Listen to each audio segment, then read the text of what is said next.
Hello, Elite Marketing Pro. This is Marinda Bandat coming to you from sunny South Africa. So those of you that don't know me, my name is Marinda, and I've been a coach with Elite Marketing Pro for the past 18 months. So as you guys are hopping on live with me, give me a shout out where you're from, and I'd like to just say hi, and I'm looking forward to diving into some content with you tonight. So this is your daily dose of awesome, your 15 minutes of inspiration, motivation, and education. So today's topic that I'd like to cover with you guys is how do you become a humble leader? How do you stay hungry? And how do you stay on the hustle? So I'm going to dive right into it. Jamel is on. Hey, Jamel, great seeing you. So first of all, to be a humble leader, I'm going to share a couple of points with you. And these I've come across in my career as a coach, in my career as a network marketer. I've served on very effective teams, but I've also been part of teams that were not effective. So this is what I observed. So Janice is in the house, and Adrian Lindeen, Zoe is on, Sadaf is on. Great of you guys to hop on. So this is going to be a very interactive daily dose of awesome. So I want you to partake and give me some feedback and input. So in my opinion, for a humble leader to be effective, you need to lead, to serve. If you don't serve as a leader, the attention never goes to the other person. The attention will always stay on you and I. So when you start focusing on contributing and focusing on the needs of others, that's when you really serve and have a servant leadership. So point number 2 that I want to share there with you is you have to have reserves of inner strength, because you got to be humble on the outside but confident on the inside. If you want to lead with posture without being arrogant, without being loud and noisy, how do you lead quietly but with a posture that people can actually look up to? And that comes from being confident on the inside, and you are humble on the outside and calm on the outside. So if you guys have ever worked with people and leaders and where you could see that they have an authentic leadership, they are calm, they are never an emotional one. You've heard me so many times, if you've watched any of the daily doses that I've done before, high emotion, low intelligence.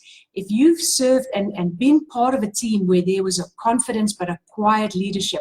So I'd like to hear from you guys. Aleandra's in the house, and Tracy hopped on, Floyd hopped on, Catherine is on. Oh, it's great seeing you guys hopping on. So what do you guys prefer? Do you prefer a very openly arrogant, egotistical leader, or do you prefer someone who's stable and quiet with a strong confidence, but they are leading very, very strong? So I'd like to hear what you guys would say about that. So another,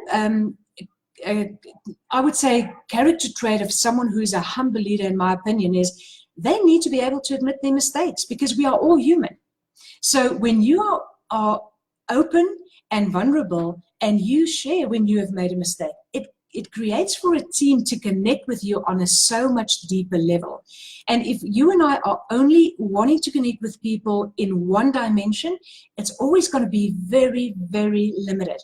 So when you are vulnerable, just gives them a deeper way to connect with you. So humility is a quality that lets others see your humanity.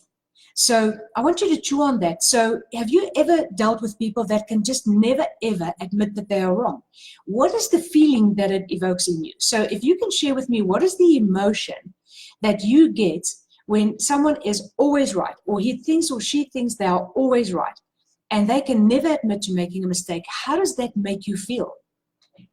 So a humble leader admits and seeks inputs from others.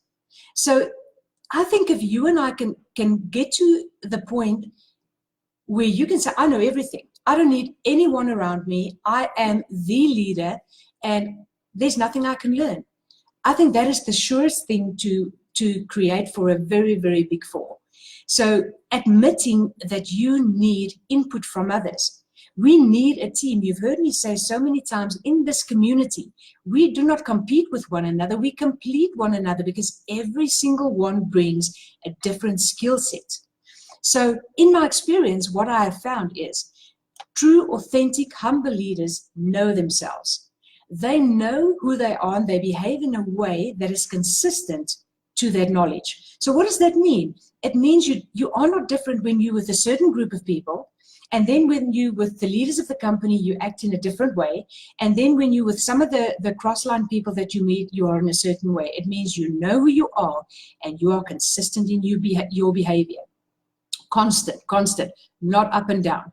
How do you become an authentic leader? Have you guys ever wondered about that? So Jen says, hey, I can't wait to see you, Jennifer King. So how do you become an authentic leader? Just be genuine. Just be the same person that you are in private, that you are in public, that you are in your personal life. So if you were to meet me and you see me in a shopping mall with my kids, am I the same when I show up for a coaching call? Am I the same when you meet me at No Excuses in a couple of days' time? Are you authentically the same person? Or are you this chameleon that changes colors as, you seem it fit? Now, how do you get the trust factor? And in this community, you hear us a lot talk about getting people to know, like, and trust you. Trust is, first of all, earned. Then you give trust, but you can also build trust. And that comes through authentically showing up consistently. And I've just had a coaching call with two amazing women. And here's the thing. If you are going to wait till you feel in control, all the I's are dotted, all the T's are crossed, your life is in control to move forward, you and I will meet when you're 120 years old. And the only thing that would have changed is you and I are 120 years old. Nothing in life is perfect. You have to show up as you are right now, but take action.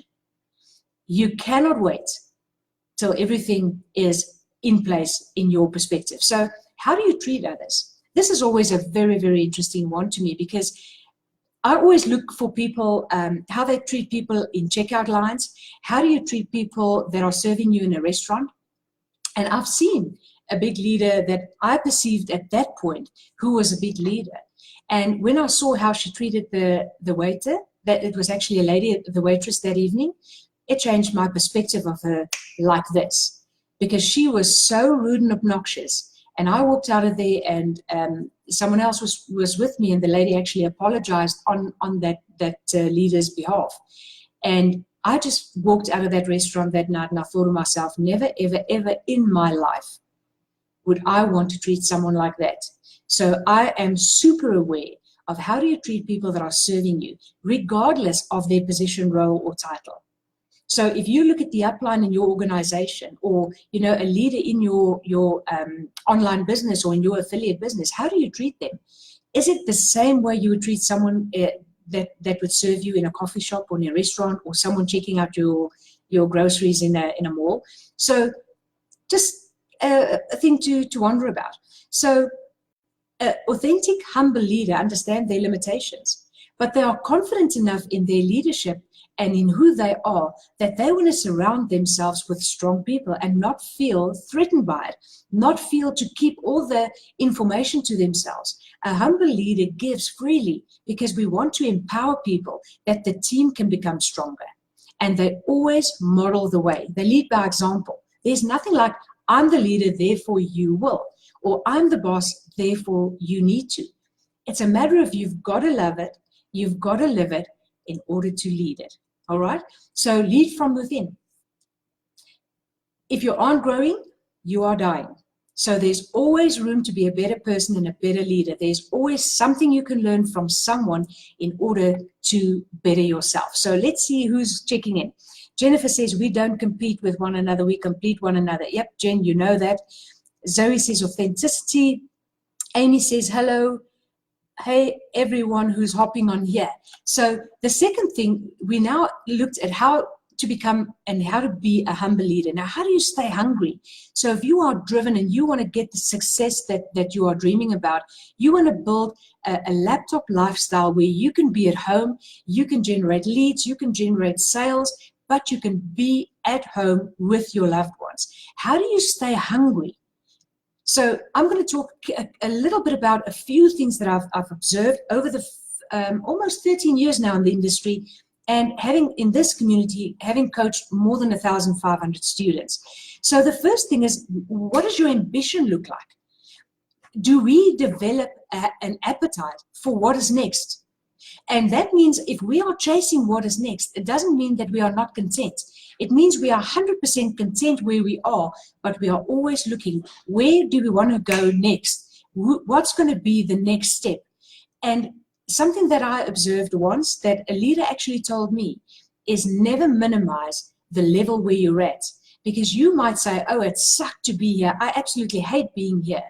And someone who's looking up to you is absolutely wanting, striving to be at that exact position. So if you are not rank advancing or you are stuck at one position, just be careful to not become, just a little bit of a wise ass, really. Because there's people looking at you who's really aspiring to get to where you are. So be content and be grateful for where you are, but always have a hunger and appetite to what is next. So here's the thing, willpower and excitement will really get you going. It will get you going and it will start your journey. But the problem with it is it's like a fizzy-cola. It fizzes in the beginning and then it slides, the carbon goes out, the carbon dioxide goes out and it loses its fizziness. So what do you do to stay hungry for the long journey? You need a slow burning fuel. And the only thing in my experience over 13 years where I've built with goals and without goals was whenever I had a clear vision and a clear goal of what I wanted, I had a slow, methodical game plan of implementation every single day until. It's very easy to get excited and hyped up in a meeting, but it usually lasts about, if the meeting is a day long, it usually lasts 24 hours. If a meeting is over a weekend, it usually gives you a window period of 7 days before people are all ice cold again. So you need a vision for a long, slow, consistent burn, something that will keep that appetite there in front of you.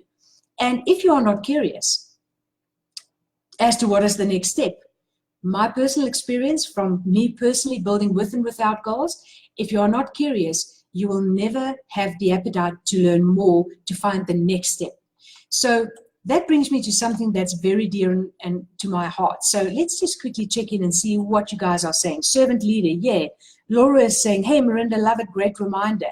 Gratitude and hunger, for sure. So I want to ask you guys, if you could say, we've all heard the saying that says, it takes a village to raise a child. So what is your understanding about that? So if you guys can share with me, what does it mean when I say it takes a village to raise a child? Because when you can find and contribute to a community that aligns to your values, there's very few things that you will not accomplish. Because it takes a community to raise an entrepreneur, as it takes a village to raise a child. You need different inputs of visions and values that are aligned with your goals, that comes with accountability and mentorship that will move you on. And that is what we at Elite Marketing Pro is striving for, working for, living and breathing every single day of our lives, is to create a community of accountability and safety.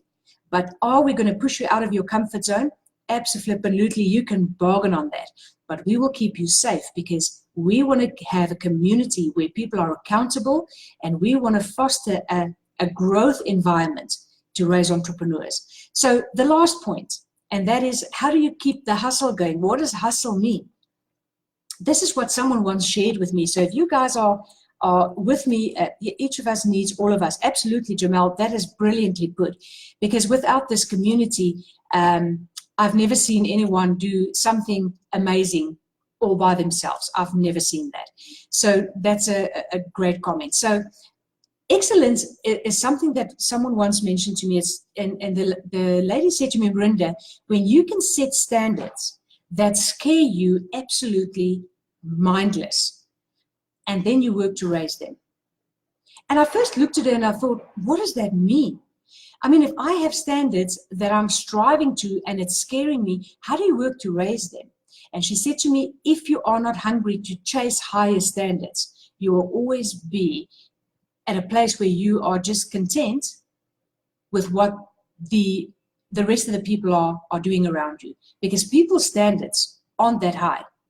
People's standards are pretty mediocre, except for when they work in a group together where they are constantly challenged to raise the bar. And that's the power of a community. So another thing into the hustle mindset is, how do you feel about, I have to put my head down and I'm going to take a duck dive for the next 4 months, 8 months, 12 months to get to where it is. It's that unshakable commitment to where you want to go for the life you want to create. Now, I want to be very honest with you guys tonight. So is it all right if I share something personal with you, and that I'm super vulnerable and share something that I struggled with for the last 2 years? I first need your permission. So if you guys say, yeah, thumbs up, you can share what you've been struggling with and what was the result of that. So I need at least 1 thumbs up. Otherwise, I'm not going to share that personal story. So I'm going to carry on until I get a thumbs up. Yeah, I've got Irene says, yep. So awesome. For the last 2 years, I did not focus my full attention to my network marketing business because I was fully focused on becoming one of the top performing coaches with Elite Marketing Pro. I want to serve our community and make a difference.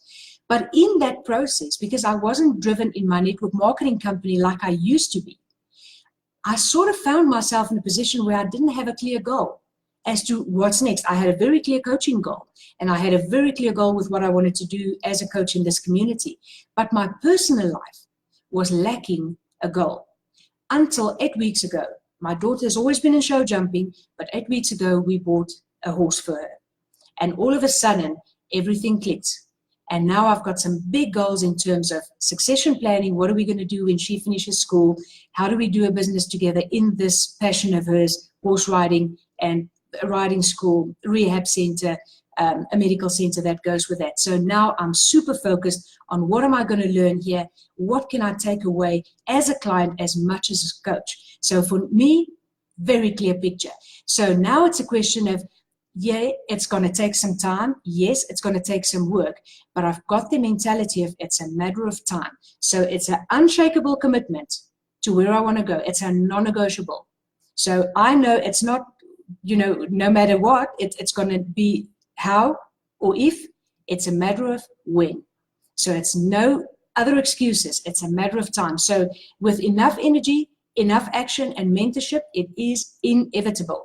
And I hope you caught energy, action, and mentorship. Without mentorship, in my personal opinion, if you ask me what is the reason for the success that we create in this community, where we raise entrepreneurs, it's the mentorship that comes with this.